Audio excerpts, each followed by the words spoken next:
అందరికీ నమస్కారం. నేను రాయపాటి శైలజ, రాయపాటి సాంబశివరావు గారి తమ్ముడు కూతుర్ని. ఏదైతే నిన్నటి నుంచి మీడియాలో ప్రచారం అవుతుందో రాయపాటి కుటుంబం టీడీపీని వీడిపోతుందనేది దాంట్లో ఎంత మాత్రం వాస్తవం లేదండి. రాయపాటి సాంబశివరావు గారి అబ్బాయి రాయపాటి రంగారావు గారు ఏదైతే ఆ రెసిగ్నేషన్ సమర్పించడం అనేది కేవలం ఆయన వ్యక్తిగతంగా తీసుకున్న నిర్ణయం. దీనికి మా ఫ్యామిలీ వాళ్ళు ఎవరు కూడా సపోర్ట్ లేదు. సరే, రెసిగ్నేషన్తో అయితే మేము కూడా ఎవరు బయటకు వచ్చి మాట్లాడాల్సిన అవసరం ఉండేది కాదు. ఎందుకంటే తనకు అసంతృప్తి ఉంది, సీట్ ఇవ్వలేదు అనే అసంతృప్తి ఉంది కాబట్టి బయటకు వెళ్ళిపోయారు అనుకునేవాళ్ళం. కానీ దాని తర్వాత తను చేసిన చర్యలు కానివ్వండి, మాట్లాడిన మాటలు కానివ్వండి, ఇవన్నీ కూడా మేము అసలు సపోర్ట్ చేయట్లేదు. దానికి మాకు ఎటువంటి సంబంధమే లేదు.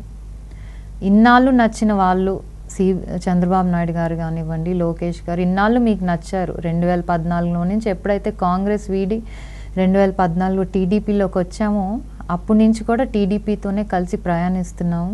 ఎందుకంటే వాళ్ళ ఐడియాలజీ నచ్చింది, టీడీపీ వాళ్ళ ఐడియాలజీ నచ్చింది, వాళ్ళు చేసే అభివృద్ధి కార్యక్రమాలు నచ్చినాయి, చంద్రబాబు గారి విజన్స్ కానివ్వండి, వాల్యూస్ కానివ్వండి, అవన్నీ నచ్చే ఆ రోజు ఈ పార్టీలోకి చేరాం. మరి ఈరోజు మనకి సీట్ ఇవ్వట్లేదు అనే కేవలం ఒకే ఒక్క బాధతో కానివ్వండి, కోపంతో కానివ్వండి, చంద్రబాబు గారిని కానివ్వండి, లోకేష్ గారిని ఆ మాటలు అంటాం మాత్రం చాలా తప్పు. దీన్ని మేమందరం కూడా ఖండిస్తున్నాం.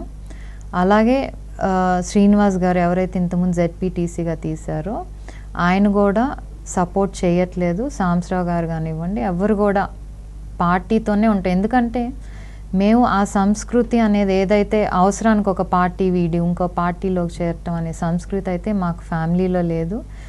ఒక విలువలు ఉన్న ఫ్యామిలీ. ఎప్పుడు కూడా కాంగ్రెస్లో ఉన్నా కూడా ఎప్పుడు టీడీపీ వాళ్ళని ఎక్కడా తిట్టలేదు, చంద్రబాబు గారిని దూషించలేదు. ఏ పార్టీ అయినా సరే కేవలం వాళ్ళకి హెల్ప్ చేయటం అనే ఒకే ఒక పాలసీ పెట్టుకున్నారు సాంబశివరావు గారు. అలానే ఇప్పుడు వరకు కూడా కొనసాగారు.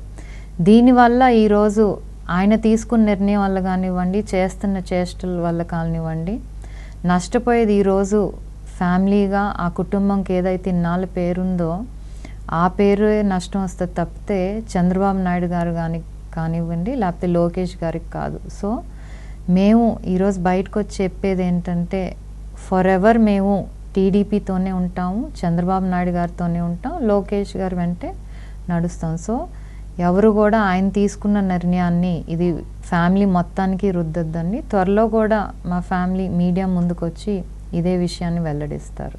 Thank you.